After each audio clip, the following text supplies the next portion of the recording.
alamin. Assalatu wassalamu ala asrafil anbiya wal mursalin wa ala alihi wa ashabihi ajma'in. Bapak, ibu-ibu, kaum muslimin jamaah salat subuh yang dimuliakan Allah, kembali kita bersyukur pada Allah atas segala karunia-Nya. Salawat dan salam untuk Nabi kita Muhammad sallallahu alaihi wasallam. Bapak Ibu yang saya muliakan, kita lanjutkan bahasan kita tentang makna pesan di balik bacaan salat yang selalu kita baca. Kita sudah bahas surat Al-Fatihah sampai ayat yang kedua. Nah, sekarang kita bahas surat Al-Fatihah ayat yang ketiga yang bunyinya A'udzubillahi minasyaitonirrajim Ar-Rahmanir-Rahim. Satu ayat ya, Ar-Rahman Ar-Rahim, yang diterjemahkan yang maha pengasih lagi maha penyayang. Itu terjemahan itu ya, tapi maksudnya berbeda. Ar-Rahman dan Ar-Rahim ini Bapak Ibu adalah sifat Allah. Jadi Ar-Rahman Ar-Rahim disebut dengan sifat karena nama Allah hanya satu, Allah. Makanya bismillah, dengan nama Allah. Nah, berarti nama Allah itu hanya satu, Allah. Lain daripada itu namanya sifat, walaupun juga disebut nama. Bapak Ibu kalau baca surat Taha ayat yang ke-8 ya, surat Taha ayat yang ke-8 kata Allah, Allahu la ilaha illa huwa lahul asmaul husna. Gitu ya. Allah tidak ada Tuhan selain Dia. Dia memiliki nama-nama yang baik. Al-asma al-husna namanya. Nama-nama yang terbaik. Di ayat lain fada'ulah, maka sebut dan panggillah Allah dengan nama-nama itu. Jadi dalam Al-Quran juga disebut al-asma. Al-asma itu sifat jamak dari isim.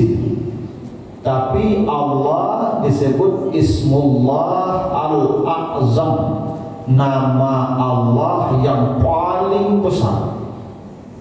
Dari al-asma tadi, al-asma al-husna, yang paling agung itu Allah. Itu makanya kata Nabi, la taqumus sa'ah, kiamat akan ditunda oleh Allah. Tidak akan dijadikan ini kiamat selama masih ada di atas muka bumi orang yang berkata Allah, Allah, Allah. Berarti Allah yang menunda kiamatnya. Jadi kalau masih ada orang yang mengatakan Allahu Akbar, Allahu Akbar, kiamat belum akan terjadi. Maksudnya apa? Selama masih ada orang salat, kiamat belum akan terjadi. Karena salat itu yang paling pertama rukunnya takbir ihram. Takbir ihram itu Allahu Akbar. Nah, selama masih ada nama Allah dikumandangkan, maka kiamat akan ditunda oleh Allah. Nah, makanya Bapak Ibu tidak akan ketemu kiamat. Selama ibu masih hidup tidak akan kiamat. Karena ibu menunda kiamat. Mati ibu semua kayak kita di mana kiamat. Ya. Nah, kenapa? Karena tidak ada lagi nama Allah disebut. Nah, jadi Allah itu nama Allah yang paling besar. Lain daripada itu boleh disebut nama, tapi lazimnya disebut sifat. Nah, di sini ada dua sifat yang dominan, yang dalam ilmu kalam disebut sifat jamal namanya. Jadi Allah itu punya dua sifat. Ada sifat jalal, maskulinitas namanya. Ada sifat jamal, feminin namanya.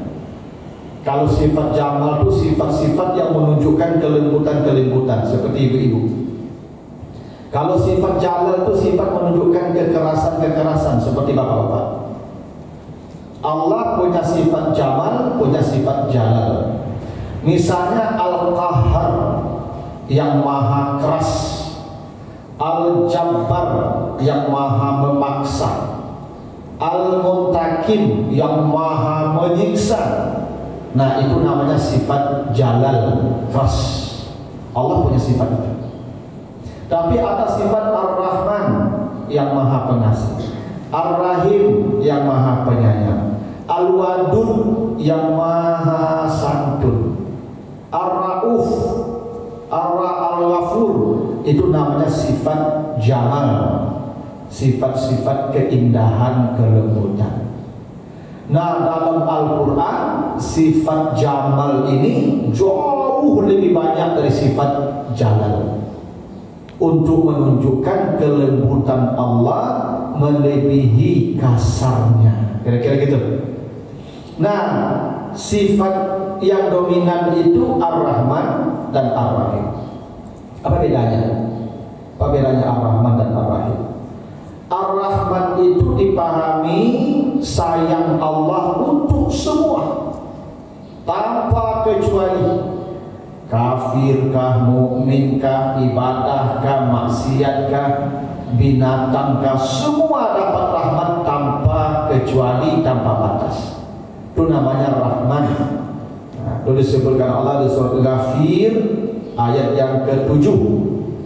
Kata Allah, Rabbana wasi'at kulla syai'in rahmatan wa ilman. Allah itu maha luas rahmatnya. Kalau maha luas artinya tidak ada batas. Ya. Allah maha luas rahmatnya, kata Allah. Ya, Rabbana wasi'at kulla syai'in rahmatan. Allah itu rahmatnya maha luas. Kalau maha luas artinya tidak ada batas, tanpa batas. Jadi jangan Bapak Ibu kalau orang kafir lu tidak dapat rahmat, dapat. Karena Allah punya sifat rahman. Nah, dia dapat rahman dari Allah. Makanya banyak orang Bapak Ibu maksiat, ibadah indah, tapi kok kayu aja, ya kan? Karena dia dapat rahmat tetap. Karena rahmat Allah Rahman berlaku untuk semua tanpa memandang apakah ini orang taat atau orang ini maksiat. Bahkan binatang-binatang pun dapat rahmat. Ada yang memahami kata rahim, kata rahmat itu untuk dunia, rahmat Allah untuk dunia, sementara rahim, rahmat Allah untuk akhirat. Kalau tadi rahman itu untuk semua orang, kalau rahim untuk orang-orang tertentu. Nah, kita lihat secara kebahasaan ya. Rahman itu dalam bahasa Arab namanya sifat musabbahah, yang maknanya tajaddud, berubah-berubah. Gini, kalau kata sifat itu dengan pola fa'lan ditambah alif dan nun di ujungnya, itu menunjukkan makna berubah, tidak konstan. Sifatnya tidak konstan. Misal, haus. Haus itu bahasa Arabnya atash. Makanya banyak orang puasa tapi hasilnya ilal ju' wal atash, gitu ya. Jadi haus itu bahasa Arabnya atash. Kalau haus yang sangat, orang Arab menyebutnya atshan, seperti Rahman, atshan. Itu kalau haus yang sangat. Lah, kenapa haus itu atshan? Karena sifat haus tidak permanen. Haus minum hilang, nanti haus lagi.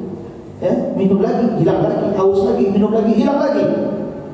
Karena rasa haus itu sifatnya tidak permanen, maka kata haus bahasa Arabnya atshan, seperti Rahman. Lapar, apa maksudnya lapar? Ju'en allazi at'amahu min ju'.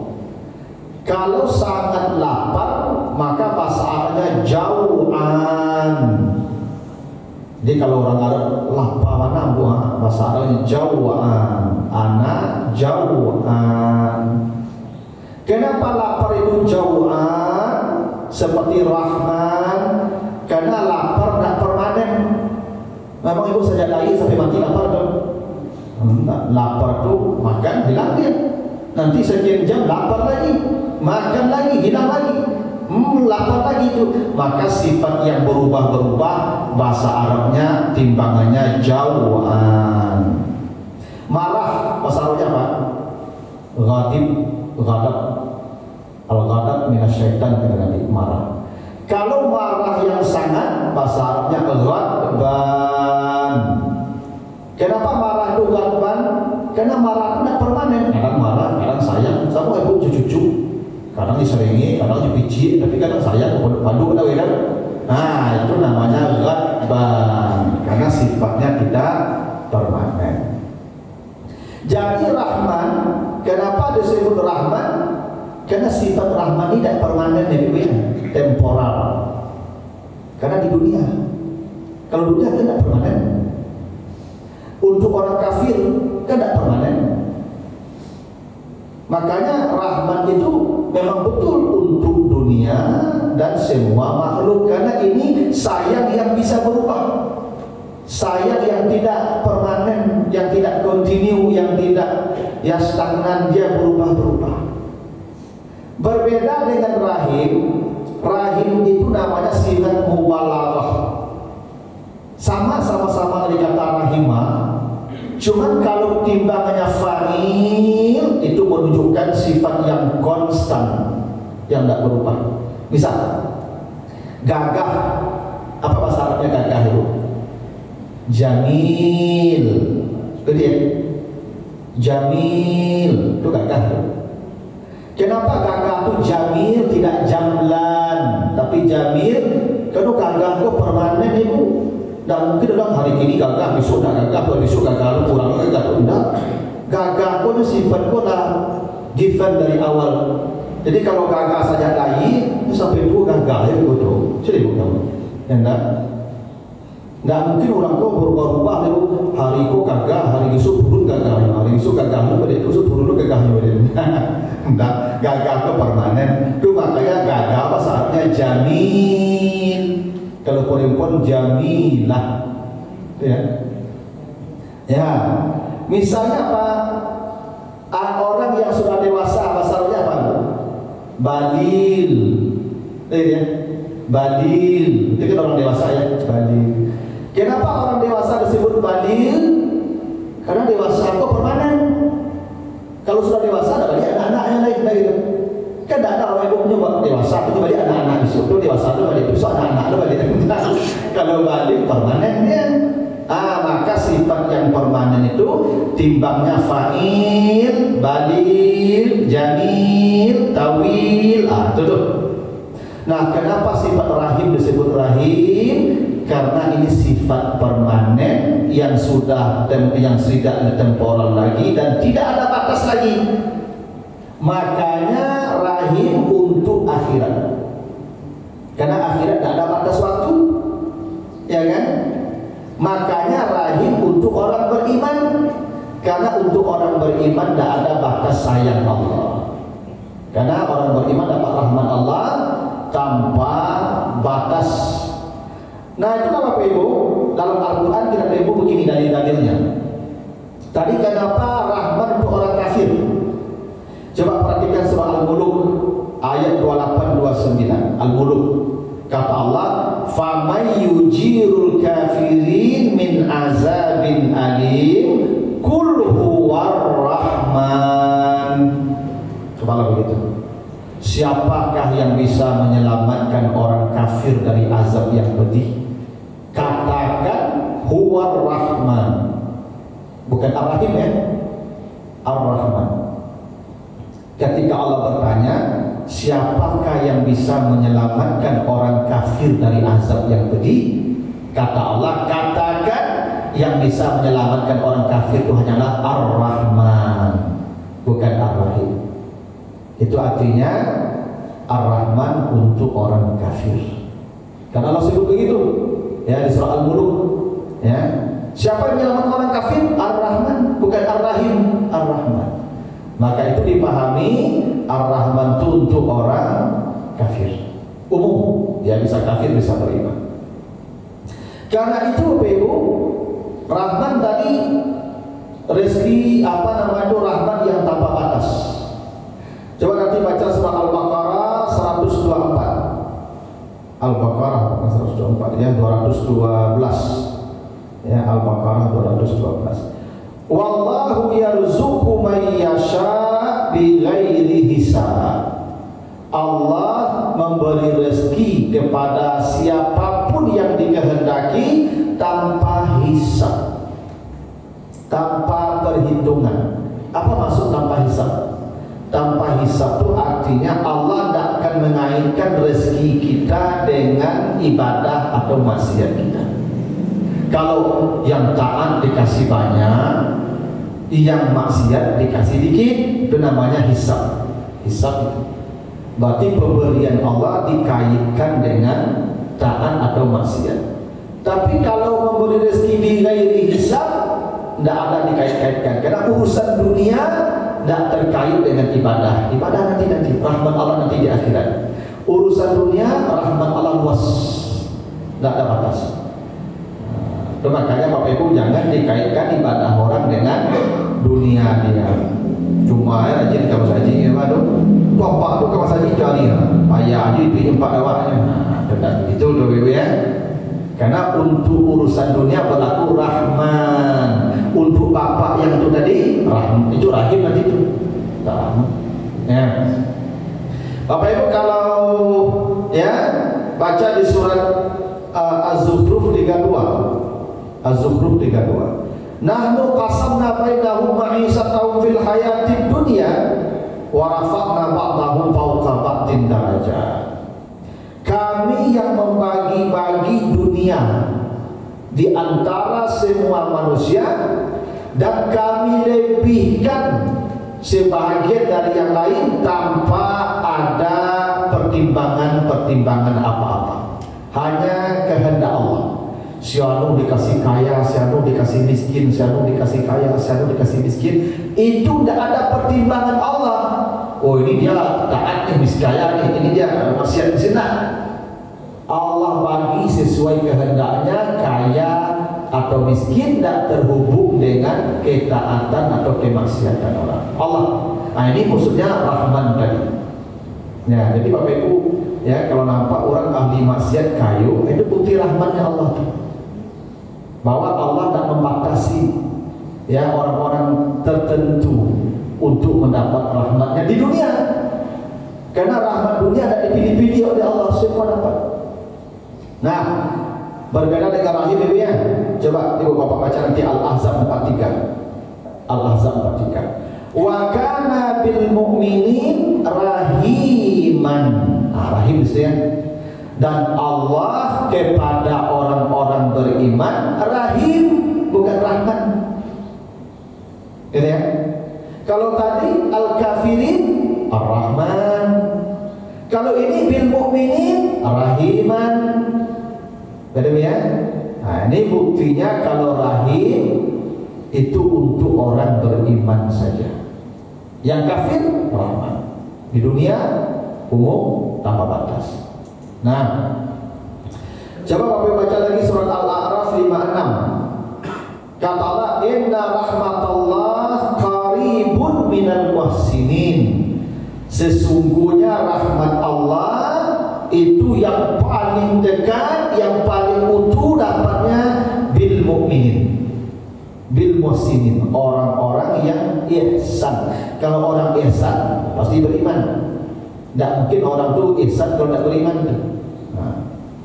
Coba baca lagi surah Ali Imran 74. Yahtassu bi rahmatihi may yasha. Allah mengkhususkan rahmatnya bagi siapa yang dia kehendaki. Berarti ada rahmat Allah yang spesial. Makanya kata Allah yahtassu bi rahmatihi. Allah mengkhususkan rahmatnya bagi orang-orang tertentu saja. Ini yang rahim Allah. Ya. Nah di surah Al-A'raf 156 kata Allah wa rahmati wasi'at kulla syai'in fasa'aktubuha lillazina yattaqun wa yu'tunaz zakat wallazina hum biayatina yu'minun. Rahmat saya itu tanpa batas. Yang rahmat tanpa batas ini saya tuliskan hanya untuk orang takwa yang membayarkan zakat dan orang-orang yang beriman kepada ayat-ayat kami. Nah, ini buktinya kalau rahim itu khusus orang-orang beriman dan nanti di akhirat. Nah, Bapak Ibu, ternyata rahmat Allah yang paling besar, Allah sebutkan ya, yang kita harus bergembira kalau dapat rahmat Allah itu, baca surah Yunus ayat 57-58. Qul bi fadlillahi wa bi rahmatihi fa bidzalika falyafrahu. Kalau engkau dapat rahmat Allah, maka bergembiralah. Kata Allah gitu ya. Itulah yang paling baik dari semua pemberian Allah. Apa rahmat Allah di ayat 57-nya? Ya ayyuhan nas qad ja'akum mau'izatun mir rabbikum wa shifaa'un lima fis sudur wa hudan wa rahmatan lil mu'minin. Disebut ya rahmatan lil mu'mininnya. Apa yang rahmatan lil mu'minin? Al-Qur'an. Jadi dari semua rahmat Allah yang ada di muka bumi, yang paling besar untuk orang beriman bukan harta, bukan jabatan, bukan anak turunan. Kata Allah, Al-Quran, jika datang kepadamu mau'izah, sifat, hudan, wa rahmatan lil mu'minin falyafrahu, bergembiralah. Kalau Bapak Ibu dipilih Allah sebagai orang yang dekat dengan Al-Quran, senang baca Quran, senang belajar Al-Quran, senang menghafal Quran, kata Allah, bergembiralah. Bergembiralah. Karena itulah rahmat yang spesial untuk orang beriman. Bapak Ibu, Al-Quran ada di tangan semua orang. Nih. Tapi semua orang kan baca Quran? Tidak. Berapa banyak dia baca Quran dengan HP atau media sosial? Kalau ada di antara kita yang dipilih Allah senang dengan Al-Quran hari-hari kita, falyafrahu, bergembira. Bergembiralah. Karena itulah rahmat yang paling spesial, yang paling hebat yang Allah turunkan kepada orang-orang beriman. Jadi rahmatnya bukan harta, bukan jabatan, tapi Al-Quran. Nah, makanya Bapak Ibu beruntunglah Bapak Ibu yang dipilih Allah senang dengan Al-Quran. Gini, Bapak Ibu kira di sekitar Mas Haji itu sebanyak manusia Pak? Banyak manusia Bapak. Tapi kenapa Bapak Ibu yang dipilih duduk mendengarkan Al-Quran? Ini rahmat yang paling besar, yang kata Allah falyafrahu, bergembiralah kalian. Karena inilah pemberian Allah yang paling besar. Gitu. Nah, makanya kita memandang rahmat itu jangan hanya harta, jangan hanya jabatan. Ya, rahmat yang paling besar itu bagi orang beriman, kata Allah, bila datang kepadanya kecintaan kepada Al-Quran. Kalau itu datang di hati kita, falyafrahu huwa khairum mimma yajma'un. Kalau engkau berhasil mengumpulkan seisi dunia untukmu sendiri, ibu bapak, dunia aku punya apa sadonya, punya ibu sadonya. Satu dunia aku punya apa, berhasil apa di dunia aku sadonya. Ada orang yang dekat dengan Al-Quran, ini tidak ada bandingannya. Khairun mimma yajma'un, yang dekat dengan Al-Quran ini lebih dari apa dunia semua yang kau kumpulkan. Gembiralah ini. Ini tidak usah gembira, tidak usah. Ini yang gembira ini. Nah, makanya Bapak Ibu kalau ada anak cucu Bapak Ibu yang cinta dengan Al-Quran, itu dapat rahimnya Allah. Tapi kalau ada anak Bapak Ibu yang hobi berbisnis, kayu gadangnya, itu dapat rahmannya Allah. Terserah Bapak pilih rahim atau rahman. Ya, dua-duanya sebenarnya baik, tapi yang paling baik kalau rahim Allah yang kita dapat. Kenapa? Yahtassu bi rahmatihi, itu orang spesial. Kalau harta ada spesial, itu siapa orang dikasih harta. Semua orang dikasih harta. Kalau Al-Quran, enggak semua orang. Coba tak Bapak Ibu, kita berapa banyaknya nih? Berapa orang yang bisa jadi imam? Coba. Berapa orang yang seperti imam kita? Coba. Tidak banyak. Berarti itu rahmat itu khusus namanya itu. Rahmat khusus, karena tidak semua orang dapat. Kalau harta, saya punya duit, belum punya duit semuanya. Berarti duit bukan khusus, tidak khusus. Karena umum semua dapat. Yang bodoh pun dikasih duit banyak juga. Dan tamat SD kayu kayak gitu. Dari karena itu rahmat umum. Tapi kalau Al-Quran, ya khas dipilih Allah. Gini, kenapa Bapak Ibu suruh saya duduk di sini? Bukan karena kayanya kan? Bukan karena pejabatnya kan? Kenapa Bapak kasih saya Pak duduk di sini? Karena Al-Quran. Kalau tidak ada di hati saya Al-Quran, di otak saya Al-Quran, tidak mungkin saya dikasih duduk di sini, di bawah tuh. Yakhtas, ini spesial, khusus. Maka wajar kalau katakan bergembira. Gitu ya. Nah, begitulah ya sifat Ar-Rahman dan Ar-Rahim. Bila kita dapat rahmatnya Allah, alhamdulillah.